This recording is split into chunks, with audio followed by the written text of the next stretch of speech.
থেকে 500 পরিবারের 10,143 জন সদস্যদের গণবেতন ব্যবস্থার আওতায় নিয়ে আসা হয়েছে।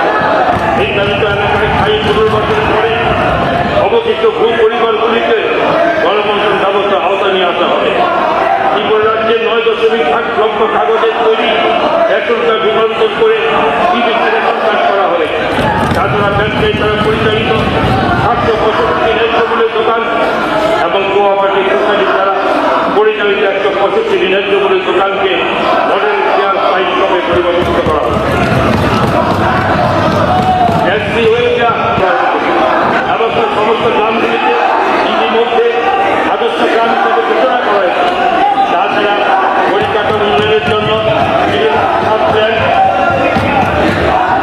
গ্রাম্য 145 কোটি টাকা খরচ করা হয়েছে এবং এতে 8.37 কোটি টাকা ব্যয় করা হয়েছে।